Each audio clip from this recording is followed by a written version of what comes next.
What's up guys, and welcome back to All Things Korean. In today's video, I'm going to introduce the names of some clothing articles.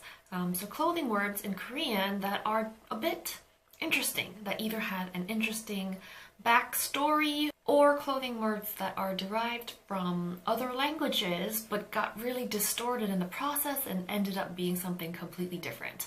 Some of these words actually come from English, but I am 99.7% sure that you will not be able to guess what it means.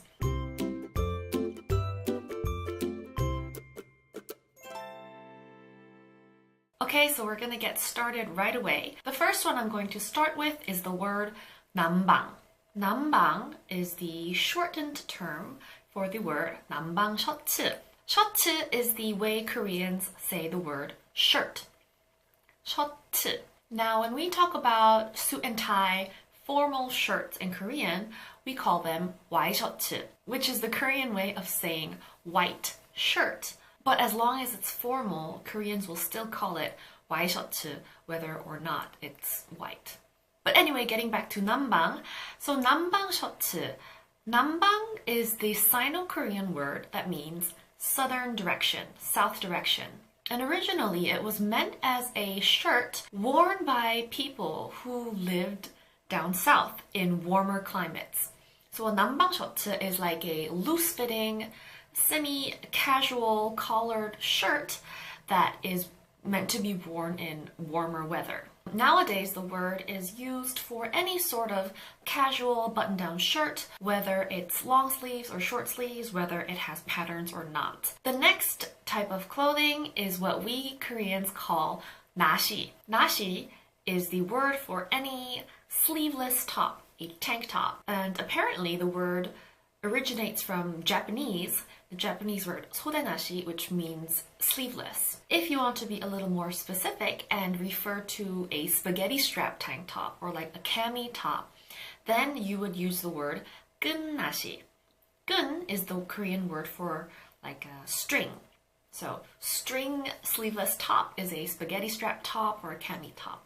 And related to 나시 or sleeveless tops, can you guess the meaning of the word 러닝셔츠? 러닝셔츠.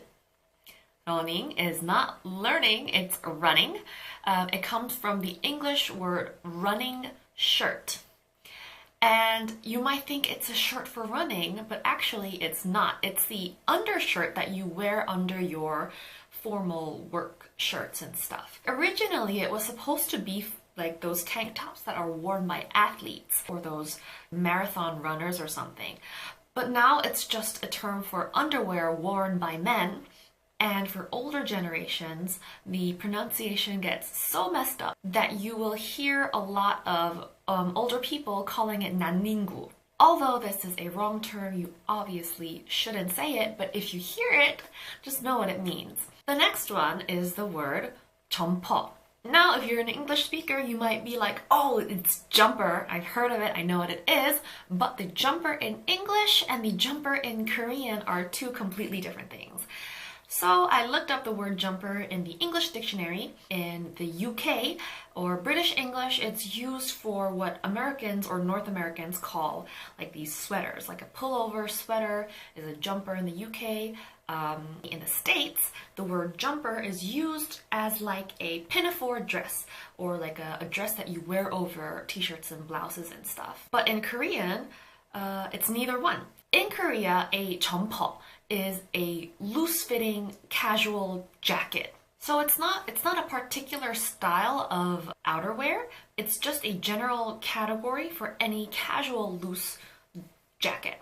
So this is not to be confused with the Korean word jacket, which refers to blazers or those semi-formal to formal jackets that have a proper lapel, shoulder pads, very structured feel. So the term 점퍼 can mean a lot of different things.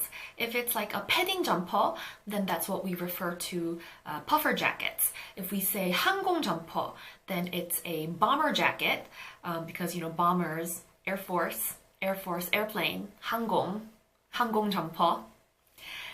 And 야상 점퍼. So 야상 is apparently the shortened version of the word 야전상의. which is a military jacket. And I think in English it translates to like a field jacket. So it's kind of like a utility jackety thing that has a lot of pockets. A lot of 야상 jumper in Korea also have fur trimming on the hood. It's more like a parka. I don't think there is like a strict standard of what a 야상 jumper needs to look like, but I'll show you the results of a Naver search. Naver is like Korean Google, and you can get a general idea of what we call a 야상 jumper. The next one is men to men. Men to men comes from the English. Does it come from English? No, but it's supposed to be man to man. And you probably have no idea what this is. In Korea, a men to men is something that we call a sweatshirt, a sporty pullover. And no idea why it's called a men to men. This is not even used in the English language.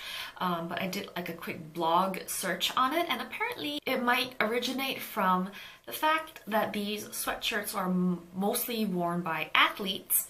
And you know, when you think athletes, you think a lot of body contact, like, you know, when you're playing basketball or something.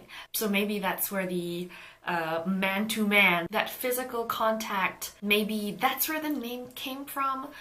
But it's just really weird. I have no idea why we call it that, but it's a sweatshirt. Men to men sweatshirt. And the last one is Mustang, which is a type of outerwear or a jacket. So if you Google Mustang jacket, they're probably going to show you results of, you know, jackets that have the car, the Mustang car logo thing printed on it or something.